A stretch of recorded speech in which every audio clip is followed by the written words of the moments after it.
What's going on, guys? This is Clark Knives here, back with another video. And today we're going to be talking about all the mini trappers I have. But first, we're going to go ahead and get into the new little backdrop here.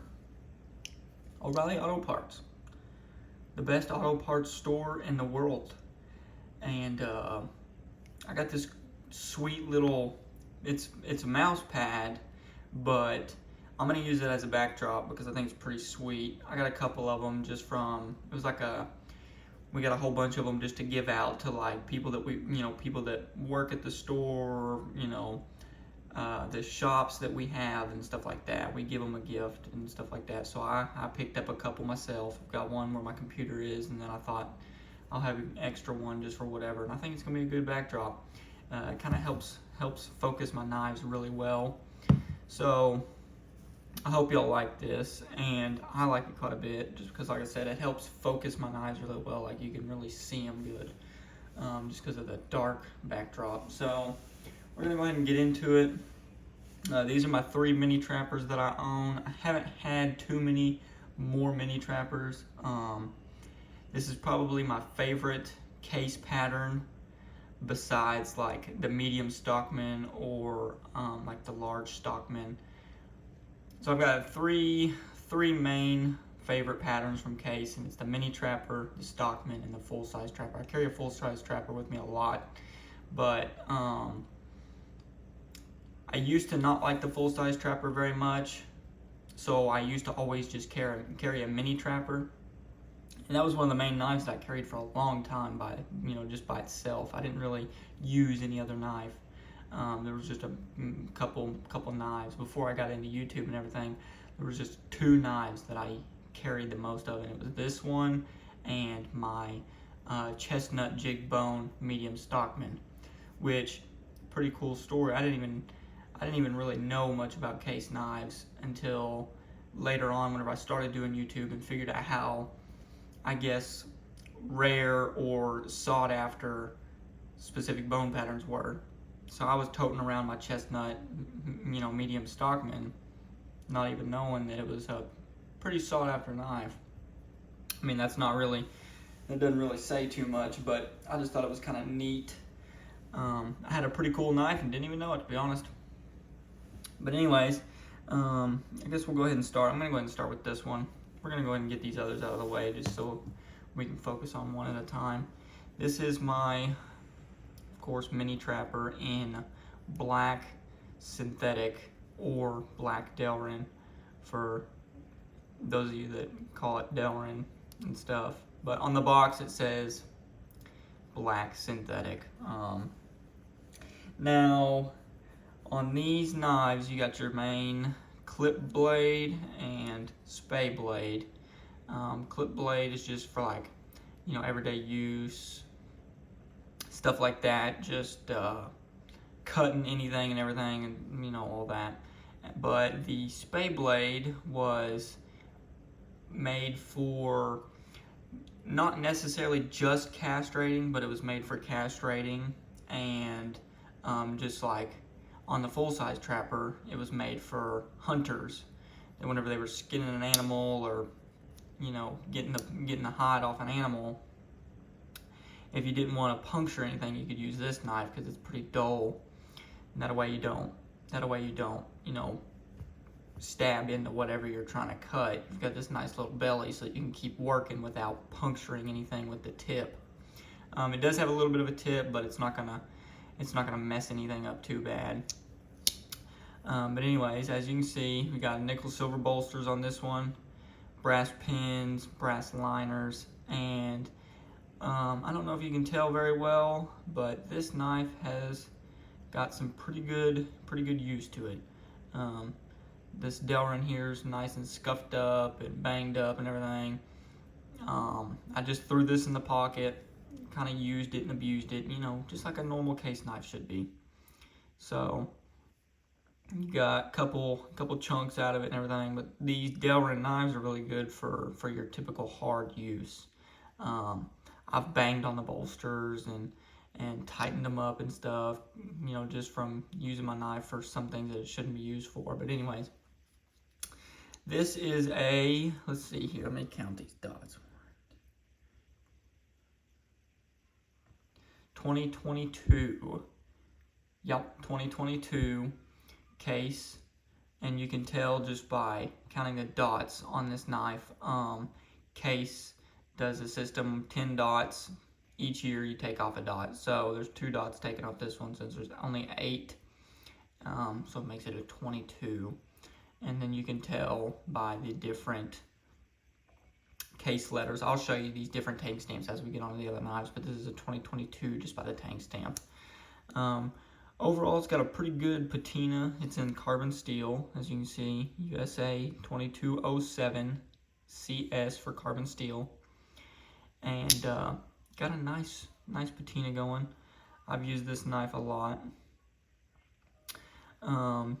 just for everything. I mean, I have literally used this knife for everything. I've used it all the way from a screwdriver, a pry bar, food, whatever it is, you name it, this knife's been through it.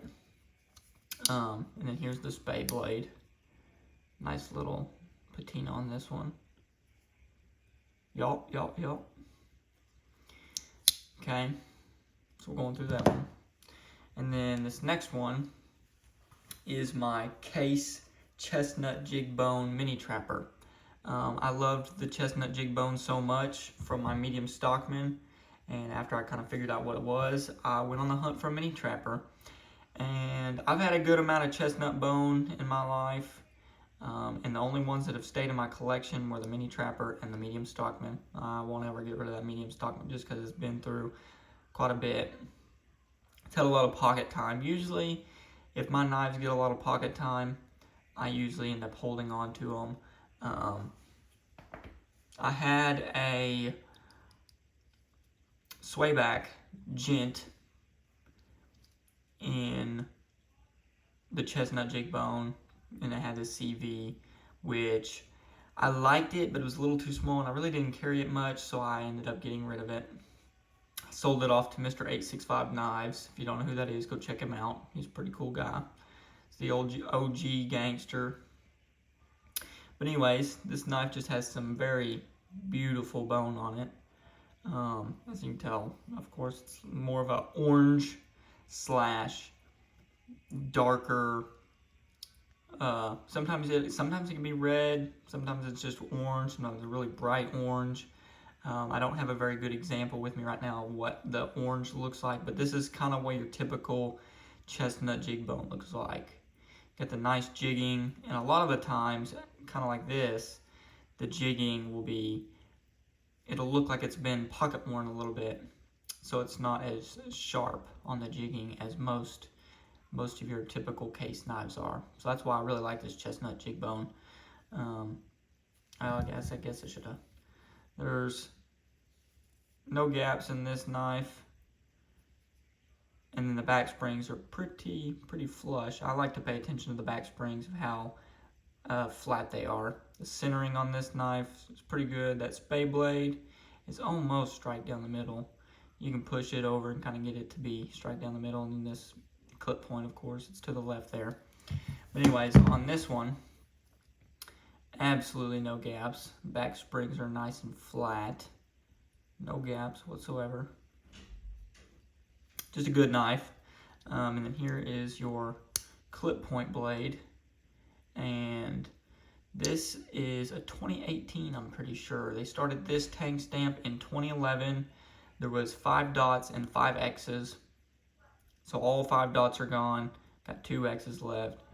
18, 19, 20. So that would make, I don't know if they started, I don't quite know which tank stamp came after this. Well, if it's 2018, they started this one in 2020, so that would be the explanation to that. So this is 2018. Here's your clip point. And if you can't tell already, mini trappers come with half stops. All of them do. Nice CV blades. Good little patina. I did do my own little satin finish on this one. You can't really tell, but it's just a good looking knife. Just a good looking knife. One thing I really like about these is how rounded off the bolsters are. Some of them are a little bit more than others. Like this one, it's pretty blocky, like you can see. I did do a little bit of bolster work to this one, kind of sanded it down and rounded it off. Some of these get real blocky. As you can see, the bolsters on the top here are pretty dang thick and square, as to where these ones are fairly thin. You can see, you can't really tell too big of a difference, but off camera there's quite a bit of difference. These are just very thick and you can feel it, and these are just pretty thin, which it don't hurt the integrity of the knife any. I think it looks better with thinner bolsters, especially on the top here. You can kind of take a look. Okay, and then the spade blade on this one, you can see there, USA 6207 CV. Got a nice little patina there. And then last but not least, this is a new acquire. This is actually my mail call for today. Brother Ryan at RH Blade and Shade put this bad boy up for sale, and I was like, you know what? I was like, I really kind of want that knife. Whenever he first got it, I eyeballed it for a little bit. I'm not a huge fan of the old school Delrin handles. I would much prefer bone, which, I mean, heck, you really can't beat this old school Delrin. I like it a lot. I'm not just an absolute biggest fan of it though. But one thing I've really noticed about this knife whenever I first got it out of the package, this thing is light. Like, this thing is very light. And I wish I had a scale, but compared to like your newer mini trappers, this thing's heavy. This one's heavy compared to this one. This one's very light.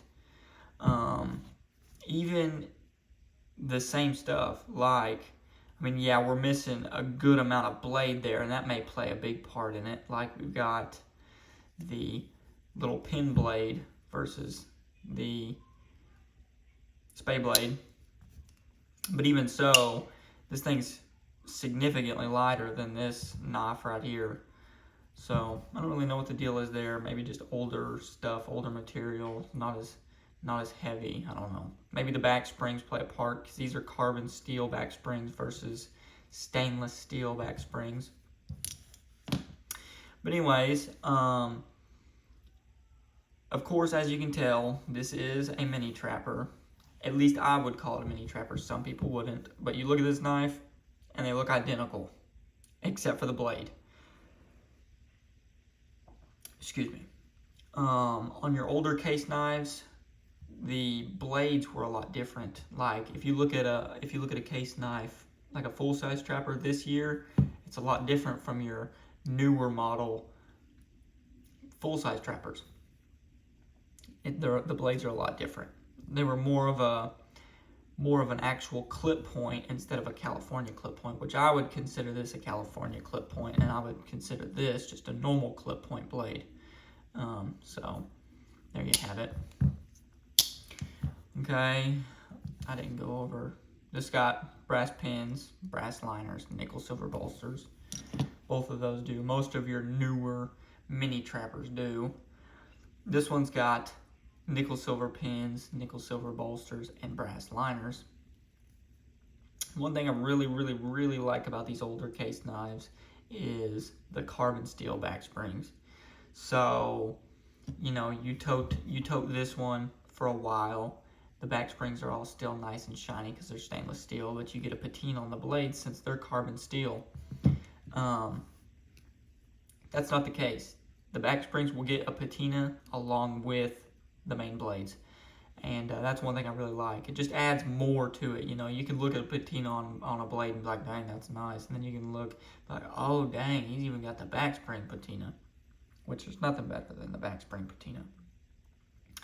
But anyways, you can see the shield is a lot different. The shield's kind of come a long way in the several years of making, which most of your Delrin case shields come like this. Most of the newer ones come like this, and then the bones get this shield unless you've got some like special model or something.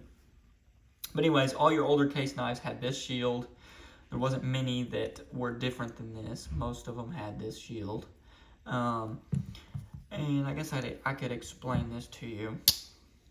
Mr. Wes at Doom Crew Outdoors will learn you on this one if you go watch his videos. But he did a test.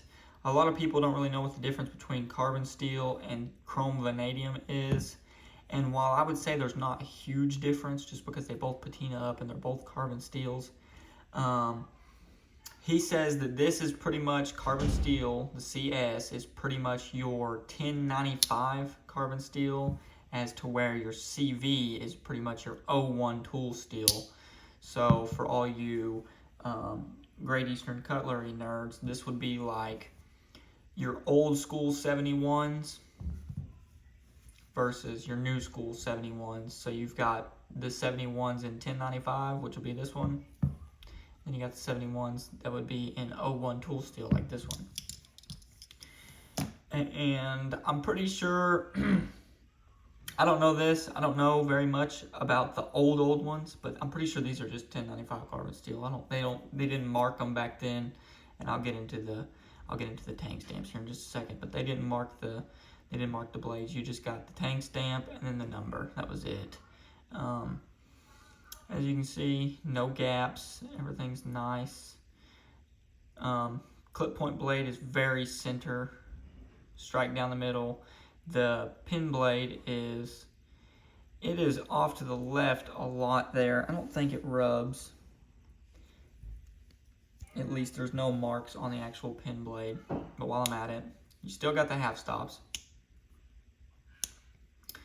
You get a pin blade instead of a spade blade back then. Which these are really canted down. Like, I'll put this one straight and then I'll put this one straight. Which the spade blade's pretty canted down, kind of like this pin blade here, which is no huge deal. I mean, it still functions perfectly. But the clip point blade is pretty, it's pretty straight on. It's nothing crazy. But then you look at the clip point, and it is very canted down. Like you can see, this one's not very straight, but it's pretty straight, and then this one's just almost a 45-degree angle. It looks like just a little bit below it. Yeah, below it. Anyways, here's your clip point blade, and as you can see, case XX. This was the I think it's the 70 through, I can't remember when it ended, but I think it was, well, it'd be 80, I do believe, yeah, because there's 10 dots, so 1980, 70 through 80, and this one is missing 5 dots, so it's only got 5 dots. Let me make sure. Hang on, I gotta get it up close. Yeah, it's got 5 dots, so this would make it a 75 since we're missing 5 dots. 71, 2, 3, 4, 5. You know, you get it. I had to count the first time I seen it just to make sure. But anyways, you got a nice big old nail nick, which I really like. You know, you don't miss it. And then I'll let you hear the half stops. And I'll let you hear the cringe. Let me cringe everybody out real quick by pushing on the blade. That seems to cringe a lot of people out. And then here's the full stop. Pretty good, snappy little thing. I'm happy with it. Here's the half stop. Good snap. I like it. I like it. Let me clean the blade off for you. Now this is a carbon steel blade and it's going to get a patina. I will probably start toting this quite a bit. But as you can see, there's a little bit of where a carbon spot was, where it pitted. So that's no big deal. I'm not worried about it. It's going to get patina anyhow. Nice clip point. And then you got your little pin blade here, which I'm not a huge fan of pin blades, but my Great Eastern Cutlery 44 has kind of changed my mind about them. I'm starting to like them quite a bit. There's a pretty good use for them. One thing I really like about this OG mini trapper, or for you like name wizards or whatever's going on, this is technically, I think it's a dog leg jack. If I'm wrong, correct me, but I'm pretty sure the original name for this was Dogleg Jack. Now, the Mini Trapper, of course. One thing I really like about this knife is it's got this little, I don't even know what you would call this. I don't even think you would call it an easy open for the pin blade, but we'll call it that. Easy open for the pin blade. This little groove down in there so you can actually get your finger down there. If you've ever had one of the, just the jackknives, which is 6202.5, I do believe is the number. I don't think they had this little easy open for the pin blade, and it was kind of hard to get them, especially whenever they have strong snap, because a lot of these older knives have insane snap, and they're nail breakers. But anyways, got your typical half stop on the pin blade. I'll let you hear the half stop. Nice snap. Let me freak y'all out again. Good snap. Yeah, overall, I don't really know what these little light spots are. No big deal. It's not bothering me none. But overall, I am very happy with all three of these knives. I'm really excited to start carrying this one. I really do like this knife. I'm probably going to start using it a lot. But I still cannot put my 44 away. It hurts me to put it in the case and not carry it for a couple days. So what I've been doing is been carrying this slip joint, or whatever slip joint I want to carry for the day, and then putting my 44 in a slip in my other pocket as like a second carry. And I haven't been wearing a belt sheath. I've been kind of switching it up a little bit. But anyways, one other thing, the only flaw that I can really find with this knife is the pin. As you can see, it's pretty sunk in, and I don't really know what the deal is with that. There's no gaps really. I mean, there may be just a tiny little one, and it may flush out if I try and close it, but I'm not gonna risk it. I don't feel like dealing with it. It doesn't bother me the way it is, so who knows? I'll pocket wear it out sometime or something like that. Anyways, yeah, I'm really happy with this knife. I really like it. And here you go. 60, let's see here, see if you can see it. They stamped this knife 6207, which the only thing that doesn't make sense about that is a 6207, and this is a 6207. This is bone, that's Delrin, this is Delrin, and this is a 2207. So I don't know, maybe they just decided to change it later on after this, but yeah, very nice knife. I'm happy to have this. I love it. It's great. I've rambled on too much. So if you enjoyed this video, go ahead and like it. Why not? I mean, you need to. You got to. You've been here this long, might as well go ahead and like the video. Go ahead and comment, and go ahead and subscribe if you haven't already. We're almost to 800 subscribers. I didn't ever think I was going to get this far, to be honest with you. I didn't even think I'd be continuing to make videos, but I really enjoy it. So here we are. I hope y'all like the new background. Got the best parts store in the world on the back. And I'm not just saying that because I work there. I really do like O'Reilly's. But yeah, I hope y'all enjoyed. And we'll go ahead and we'll see y'all later. Catch you on the flippity flip. You know what I mean? Peace.